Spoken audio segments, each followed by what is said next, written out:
So this is the Mandolin for Beginners workshop that usually meets here at my studio in Granby, Massachusetts, um, on Wednesdays at 7 p.m. We've been on hiatus since October, but we will be starting up again when the weather gets a little bit warmer. So in the meantime, I'm going to do some um, live sessions online so that more people can participate that don't normally live around here, around the Granby area, and therefore can't uh, join us. So before I get started, this is a Q&A session. So in order to participate, you have to be logged in to your Gmail account. If you don't have one, it's very easy to set one up. Just go to Google and create an account, and then come back here, and you can ask questions.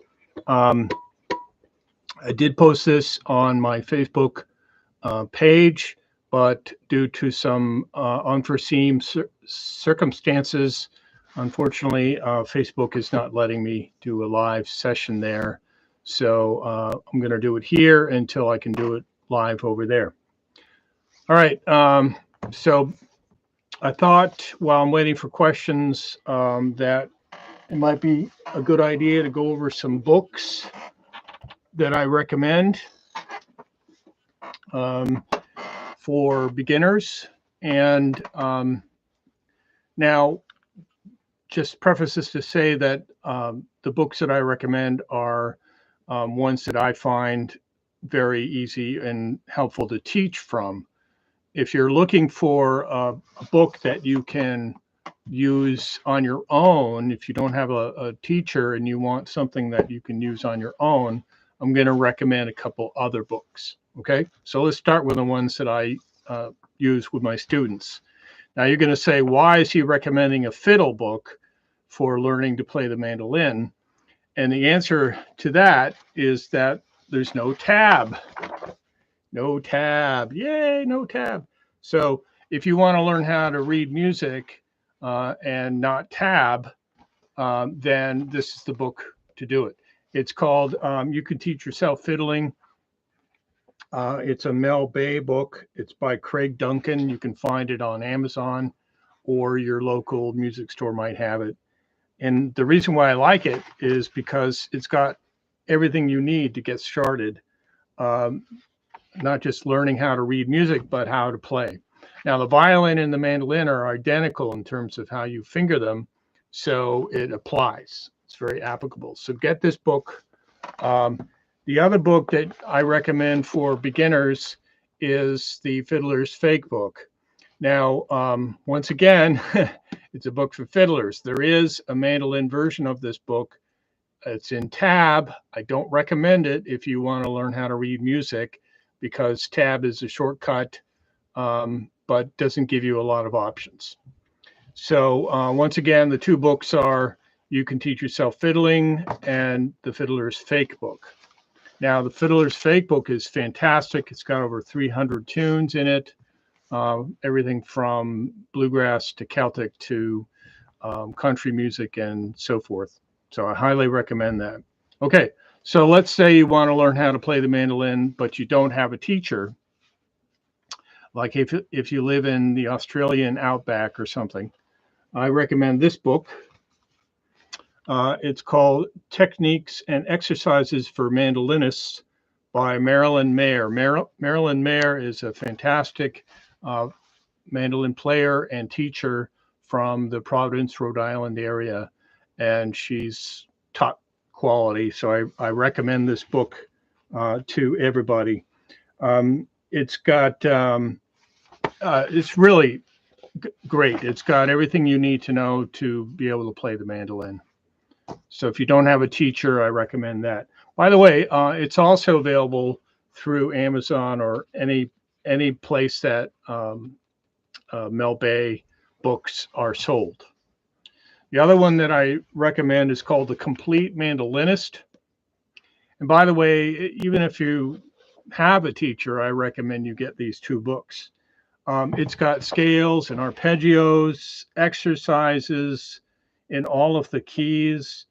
It's got information about shifting, about placement of fingers, about hand position, left and right hand position. It's really fantastic. Once again, it's called The Complete Mandolinist. It's another book by Marilyn Mayer and also available wherever Mel Bay books are sold.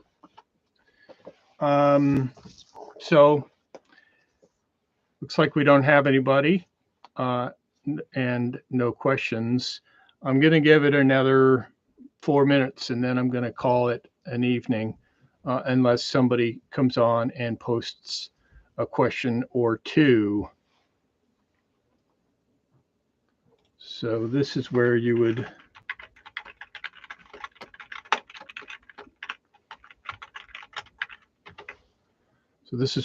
ask questions.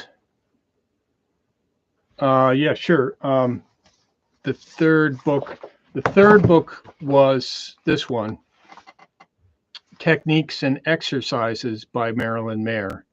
The difference between the two Marilyn Mayer books are this one, the fourth book that I recommended is called The Complete Mandolinist, whereas the third book that I recommended is just techniques and exercises. So this is really the best book. It's like the Bible for mandolins. And this one is really just exercises and some technique for advanced players. But if you're a rank beginner and you don't know how to read, get started with You Can Teach Yourself Fiddling because it's really great. You're welcome, Kate. Looks like you're the only one here. And so I'm glad you're here. Do you have any other questions? What kind of mandolin do you have? Are you learning classical, bluegrass, Celtic? What style of music are you learning or you would like to learn? She's still here. Oh, you have an Eastman. Cool. Do you have a style or an F5? Old time. Neat. Yeah. One of my students is really into old time.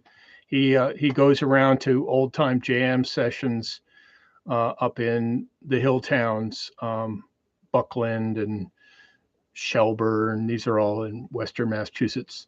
Yeah, old time. Yeah. Old time is what they used to call bluegrass before it was called bluegrass. If you're interested at all, anybody else listening to this, if you're at all interested in the history of bluegrass, I recommend a movie, a documentary called The High Lonesome Sound. It's all about the Bill Monroe, life and times of Bill Monroe. And it talks a lot about the history of the music, where it came from and why he chose that name and so on. Oh, cool. Awesome. Who's your teacher?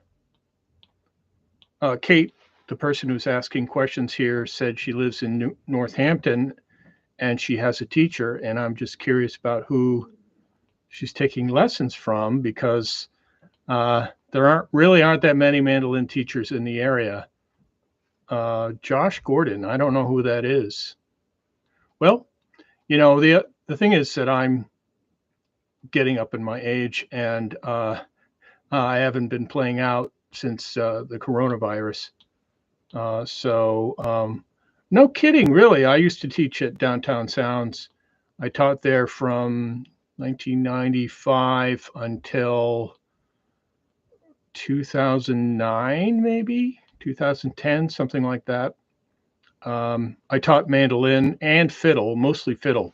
Most of my students at Downtown Sounds were fiddle students, which is really my background. I mean, I'm a classically trained violinist, and I came to fiddle music in college when I wanted to study bluegrass and traditional music. Well, thank you, Kate. I really appreciate you hanging around and asking questions.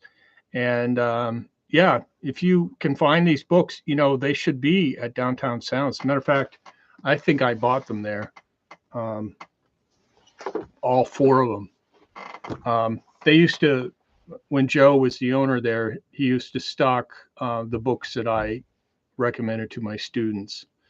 So that was really cool. And so I could just send people to Downtown Sounds to buy books and picks and tuners and all the things they needed. Um, okay, well, yeah, that's all I had.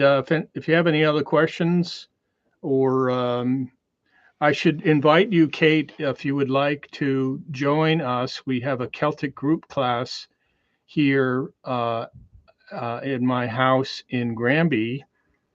Um,